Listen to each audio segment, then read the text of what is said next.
رسول اللہ صلی اللہ علیہ وسلم تاجر تھے، اور ایسے تاجر تھے کہ جناب رسول اللہ صلی اللہ علیہ وسلم کا لقب ہی صادق اور امین پڑ گیا۔ کوئی بندہ مثال کے طور پر اکثر ایسا ہوتا ہے، کوئی بندہ کام کرتا ہو کسی شعبے میں، کوئی آپ کے لوہار ہے، اب اس نے عمر گزار دی تو لوگ اسے نہیں کہتے یہ بشیر صاحب جا رہے ہیں، یا رفیق صاحب جا رہے ہیں، جمیل صاحب جا رہے ہیں، تو یہ وہ لوہار صاحب آ گئے ہیں جی، وہ ٹھیکیدار صاحب آ گئے ہیں۔ کیوں؟ وہ یار اس نے اس کام میں اتنی مہارت حاصل کی ہوتی ہے کہ اب اس کا اصل نام جو ہے وہ چھپ جاتا ہے، اور اس کی جو ایک جس میں اس نے فیلڈ میں مہارت حاصل کی جاتی ہے، لوگ اس کے نام سے اس کو پکارنا شروع کر دیتے ہیں۔ اب رسول اللہ صلی اللہ علیہ وسلم کی تجارت میں اور معاملات میں صداقت اس درجے کی تھی کہ لوگوں نے ان کا نام ہی صادق اور امین رکھ لیا تھا، سچا اور ایماندار۔ اب میں نے آپ کے سامنے جناب رسول اللہ صلی اللہ علیہ وسلم کی ایک حدیث پڑھی ہے، اور اس حدیث میں جناب رسول اللہ صلی اللہ علیہ وسلم تاجر کے اوصاف بیان کر رہے ہیں کہ تاجر کیسا ہونا چاہیے۔ فرمایا التاجر الصدوق، کہ تاجر وہ ہے کہ جو سچا ہو، جھوٹ نہ بولتا ہو، جو بات طے ہو گئی اس پر ڈٹا رہے، چاہے اس کو لاکھوں نہیں کروڑوں کا نقصان ہو جائے۔ ایک مرتبہ جناب رسول اللہ صلی اللہ علیہ وسلم کے ساتھ ایک شخص نے معاملہ کیا، بے ہوئی، آپس میں تجارت ہوئی، اور اس شخص کے کچھ معاملات تھے، اس نے کہا کہ کل آ کے میں پیسے پورے کر کے چلا جاؤں گا۔ رسول اللہ صلی اللہ علیہ وسلم نے فرمایا ٹھیک ہے آپ کل آ جانا۔ اب وہ بندہ تھا، وہ دنیا کے کاموں میں مصروف، ایسا ہوا کہ اس کو یہ بات ہی بھول گئی کہ میں نے رسول اللہ صلی اللہ علیہ وسلم کے ساتھ یہ وعدہ کر رکھا ہے کہ کل میں آؤں گا۔ ایک دن گزرتا ہے، دوسرا دن گزرتا ہے، تیسرا دن گزرتا ہے، اس کو اچانک یاد آتی ہے یار میں نے تو رسول اللہ صلی اللہ علیہ وسلم کے ساتھ وعدہ کر رکھا تھا کہ میں فلانے وقت فلانی جگہ پہ آپ کو یہ چیز پہنچا دوں گا۔ تو وہ شخص جلدی میں گھبراتا ہوا وہاں جاتا ہے تو دیکھتا ہے جناب رسول اللہ صلی اللہ علیہ وسلم تیسرے دن وہاں کھڑے ہوتے ہیں۔ بس جو بات کہہ دی تو پھر کہہ دی، اپنی طرف سے اس میں کوئی سستی یا کمی نہیں تھی۔ اور آج ہمارا حال یہ ہے کہ چھوٹی چھوٹی باتوں پہ جھوٹ بولتے ہیں۔ وہ کہتے ہیں مولوی صاحب نہیں نا جی، آج کل کے حالات وہ نہیں ہیں، لوگوں کو بتا دو تو لوگ آتے ہی نہیں ہیں، مال کی بتا دیا یہ ایسا ہے تو لوگ تو نہیں آئیں گے چیز لینے کے لیے۔ اور جناب آپ کو یہ نہیں پتا کہ جب آپ جھوٹ بولیں گے تو آپ کا سب سے بڑا خسارہ کیا ہوگا؟ اللہ فرماتے ہیں الا لعنت اللہ علی الکاذبین۔ آپ اللہ کے لیے کی برکت تلاش کرنے کے لیے، اللہ کی نعمت تلاش کرنے کے لیے یہاں گھوم رہے ہیں، اور دوسری طرف آپ جھوٹ بول کے اللہ کی لعنت کو مول رہے ہیں۔ اکثر لوگوں کو آپ نے دیکھا ہوگا کہتے ہیں اتنا پیسہ آتا ہے، اتنا پیسہ آتا ہے، اتنا پیسہ آتا ہے، تصور نہیں، لیکن ایسے جاتا ہے وہ بھی نہیں پتہ لگتا۔ اللہ نے بہت دیا ہے لیکن کبھی بیماری آ گئی، کبھی جو ہے کوئی معاملہ آ گیا، کبھی بچے کے ساتھ کوئی مسئلہ ہو گیا، کبھی خاندان میں کوئی مسئلہ آ گیا، تو پیسہ ٹھہرتا نہیں ہے۔ کوئی وظیفہ بتائیں؟ نہیں، وظیفہ تو یہ ہے کہ کاروبار میں جھوٹ بولنا چھوڑ دو۔ جب جھوٹ چھوڑو گے تو اللہ اس مال میں برکتیں پیدا فرما دے۔ اور میں آپ کو یہاں تک بتاتا چلوں کہ یہ اتنا برا گناہ ہے کہ آپ نے سنا ہوگا کہ رمضان کے روزے کے حوالے سے کہ یہ ایک روزہ اتنی بڑی عبادت ہے، ایک روزہ، کہ اگر کوئی شخص پوری زندگی ایک روزے کا کفارہ ادا کرتا رہے تو وہ رمضان المبارک کے اس روزے تک نہیں پہنچ سکتا، اتنی اس کی اہمیت ہے۔ لیکن فرمایا من لم یدع قول الزور والعمل بی فلیس للہ حاجۃ ان یدع طعامہ وشرابہ۔ رسول اللہ فرماتے ہیں کہ جو شخص، جو روزے دار روزہ رکھ کر جھوٹ بولتا ہے، اللہ کو اس کے روزے کی کوئی ضرورت نہیں۔ وہ عمل بتا رہا ہوں کہ جو اگر بندہ پوری زندگی روزے رکھتا رہے تو اس کا کفارہ ادا نہیں ہو سکتا رمضان کے ایک روزے کا، جو اس کا اجر ہے حقیقی معنوں میں وہ حاصل نہیں ہو سکتا۔ تاجر وہ ہے کہ جو سچا ہو۔ رسول اللہ صلی اللہ علیہ وسلم نے دوسری صفت بیان فرمائی، فرمایا التاجر الصدوق الامین۔ تاجر کی دوسرا اس کے اندر وصف یہ ہونا چاہیے کہ وہ ایمانت دار ہو، دھوکہ نہ دیتا ہو۔ آپ نے سنا ہوگا امام اعظم ابو حنیفہ رحمۃ اللہ علیہ کا نام، وقت کے امام گزرے ہیں اور آج بھی ہم ان کے مسائل کی جو ہے تقلید کرتے ہیں جو انہوں نے حدیث مبارکہ سے اخراج کر کے نکالے ہیں۔ امام ابو حنیفہ رحمۃ اللہ علیہ ایک مرتبہ ظہر کے وقت اپنی دکان بند کر کے گھر کی طرف جانے لگے، کپڑے کا کاروبار تھا ان کا۔ راستے میں ایک شخص ملا اور کہا کہ نعمان آپ کہاں جا رہے ہیں؟ کہا میں گھر جا رہا ہوں۔ کہا ابھی تو ظہر ہوئی ہے، تو ظہر کے وقت دکان بند کر دی؟ تو حضرت امام اعظم ابو حنیفہ رحمۃ اللہ علیہ فرمانے لگے کہ آج چونکہ بادل ہیں اور اس حد تک بادل ہیں کہ اندھیرا بہت زیادہ ہو چکا ہے، اور میں نہیں چاہتا کہ کوئی گاہک اس وقت میری دکان میں آئے اور ایک کپڑے کو وہ اچھا سمجھے اور وہ کپڑا کم ناقص ہو۔ وہ ایک کپڑے کو اچھا سمجھ رہا ہوگا اور اندھیرے کی وجہ سے اس کو کوالٹی کا اندازہ نہیں ہو رہا ہوگا، تو یہ نہ ہو کہ وہ شخص دھوکے میں آ جائے، تو اس لیے میں نے دکان بند کر دی۔ یہی تو وجوہات تھی نا کہ آج بھی تاریخ، آج بھی ہم یہاں بیٹھ کے وہ صدیوں پرانے لوگوں کو یاد کر رہے ہیں۔ تو جو تاجر ہے اس کے اندر یہ وصف ہونا چاہیے کہ وہ ایماندار ہونا چاہیے۔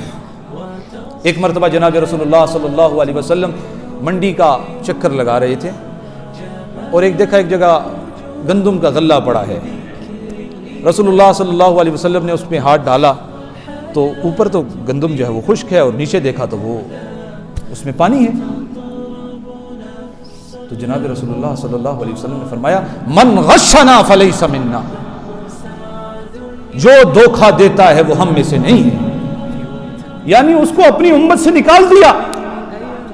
کہا جو شخص دھوکہ دیتا ہے وہ میری امت کا فرد نہیں ہے۔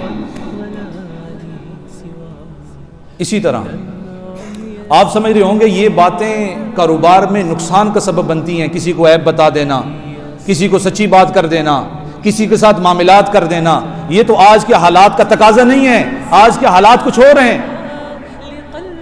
میں آپ کو بتاتا چلوں حضرت عبد الرحمن بن عوف رضی اللہ تعالیٰ کا ایک واقعہ۔ سب سے پہلے مختصر سے ان کی سیرت بتاؤں کہ مکہ میں اسلام قبول کیا، مکہ سے مدینہ ہجرت کر کے آئے تو جناب رسول اللہ صلی اللہ علیہ وسلم نے وہ جو مہاجرین تھے اور جو مدینہ میں بسنے والے لوگ تھے ان کے درمیان ایک اخوت کا رشتہ قائم کیا تھا۔ یہ واقعہ آپ کے علم میں ہوگا۔ مثال کے طور پر ایک مکہ کے ایک فرد کو اور مدینہ کے فرد کو بھائی بنا دیا تھا۔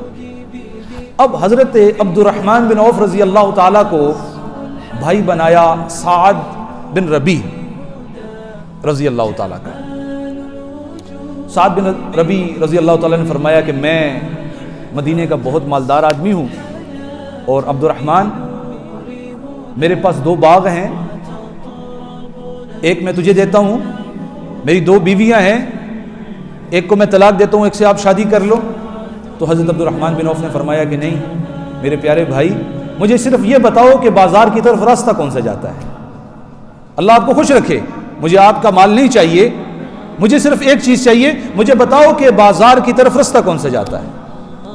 عبد الرحمن بن عوف رضی اللہ تعالی نے کاروبار شروع کیا، سب سے پہلے کچھ چیز خریدی، اس کو مارکیٹ میں بیچا، اس میں کچھ منافع ہوا، پھر اس کو بیچا، آہستہ آہستہ اتنا مال بڑھ گیا کہ ایک وقت ایسا آیا کہ حضرت عائشہ صدیقہ رضی اللہ تعالیٰ گھر میں بیٹھی ہیں تو مدینے میں ایک ہنگامہ مچا ہوا ہے، کوئی یہاں دوڑ رہا ہے، کوئی یہاں سے آ رہا ہے۔ تو حضرت عائشہ صدیقہ نے پوچھا کہ یہ کیا معاملہ ہے، کیوں ایک ہنگامہ سا برپا ہوا ہے؟ کہا وہ عبد الرحمن بن عوف کا تجارت کا قافلہ آیا ہے، عبد الرحمن بن عوف کا تجارت کا قافلہ آیا ہے، اتنے بڑے تاجر بنے۔ اور ایک اور بات سنیں، جب حضرت عبد الرحمن بن عوف کا انتقال ہوا تو اتنا مال چھوڑا تھا، اتنا مال چھوڑا تھا کہ جو مال میں سونا تھا نا، اس سونے کو کاٹنے کے لیے باقاعدہ مزدور کرائے پہ لیے گئے، اتنا مال چھوڑ کر گئے۔ تو حضرت عبد الرحمن بن عوف رضی اللہ تعالیٰ نے اپنی اس تجارت کی کامیابی کے گر بتائے، کہا یہ 4 گر ہیں، جو شخص ان 4 گروں پر عمل کرے گا اللہ اس کے مال میں برکت پیدا فرمائے گا۔ پہلا گر کہا کہ میں نے جو تجارت کی ہے کبھی بھی قرض نہیں لیا.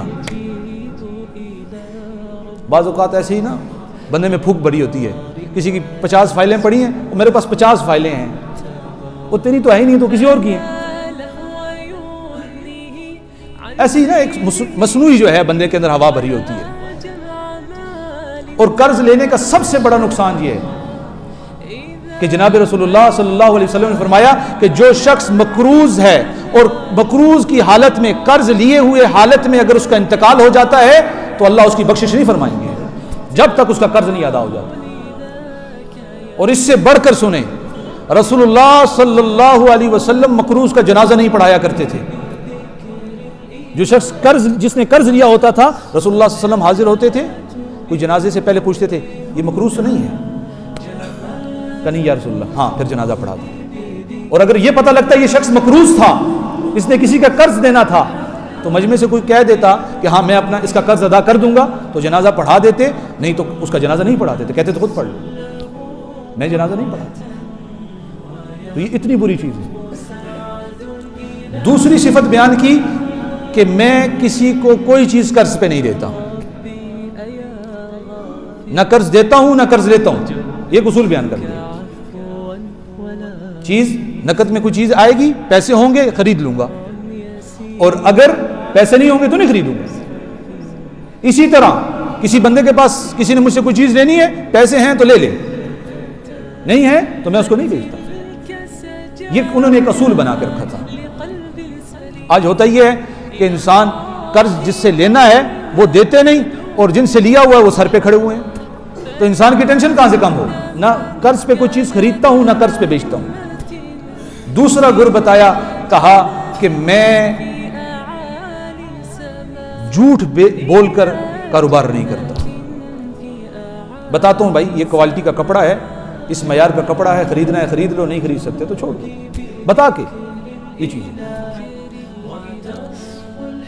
تیسری چیز فرمایا کہ مجھے اگر کسی کام میں کسی چیز میں اگر تھوڑا سا بھی منافع ہو جائے, مثال کے طور پہ کسی نے 1 روپیہ بھی منافع ہو رہا ہے تو فوراً بیچ دیں. یہ نہیں کہ اب اس میں مجھے 10 ملیں گے تو پھر بیچوں گا, تھوڑا سا منافع آیا بیچ دیا. یہ گر حضرت عبد الرحمن بن عوف رضی اللہ تعالیٰ نے تجارت کے بتائے. اور اگر یہ ہماری زندگی میں آ گئے تو انشاءاللہ ہم بھی اچھے تاجر بن سکتے ہیں. اب آپ سوچ رہے ہوگے کہ کافی جمعوں سے تو آپ ہمیں اس چیز کی ترغیب دیتے تھے کہ جناب مال کی محبت نہیں ہونی چاہیے. آج باقاعدہ یہ درس دیا جا رہا ہے کہ آپ تاجر بنیں اور اچھے تاجر بنیں. دیکھیں یہ بات تو اپنی جگہ بجا ہے کہ جناب رسول اللہ صلی اللہ علیہ وسلم نے فرمایا کہ ہر قوم کا ایک فتنہ ہوتا ہے, اور میری قوم کا فتنہ یا میری امت کا فتنہ جو ہے وہ مال ہے, کہ مال کی وجہ سے یہ دھوکے میں آئیں گے. اس میں کوئی شک نہیں. بھائی پھر مال کمائے کیوں جب مال جو ہے وہ فتنہ ہے؟ مال کمائے اس لیے, اس نیت سے کہ میں کسی کے سامنے ہاتھ نہ پھیلاؤں. اب مال کمانا بھی عبادت بن جائے گا, اب پیسہ کمانا عبادت بن جائے گا. اور اگر اس نیت سے کمایا جائے کہ میرے پاس جب میرا کام میں وسعت آئے گی تو یہاں نہ جانے کتنے لوگوں کا روزگار لگ جائے گا, کتنے غریبوں کو روزگار لگ جائے گا, اس طرح کاروبار کو وسعت دینا بھی عبادت بن جائے گا. ہاں یہ ضرور ہے کہ آپ مال کما رہے ہیں, اس کی محبت آپ کے دل میں نہ ہو. جیب میں مال ہے کوئی بات نہیں, مال دل میں نہ جائے. جب تک جیب میں ہے خیر ہے, جب دل میں جائے گا معاملہ خراب ہو جائے گا. ایک اللہ کے ولی کے پاس ان کا کوئی کاروبار تھا, کہیں سے مال آیا, تو جب مال ان کے پاس آیا تو مال کو دیکھا تو تھوڑی دیر ٹھہر گئے, چپ ہو گئے, خاموش ہو گئے. تو کہا الحمدللہ اس کو اندر رکھ دو. کچھ عرصہ ہوتا ہے, کچھ خبر آتی ہے کہ حضرت آپ کا وہ جو فلانا ایک مال تھا یا کوئی پروجیکٹ تھا اس میں تو نقصان ہو گیا, وہ تو ضائع ہو گیا. تو وہ جو بزرگ تھے وہ اسی طرح تھوڑی دیر خاموش ہوتے ہیں اور پھر کہتے ہیں الحمدللہ. جو خادم تھا وہ کہنے لگا حضرت مال کے آنے پر تو الحمدللہ سمجھ آتی ہے, مال کے جانے پر کون سی الحمدللہ ہوتی ہے؟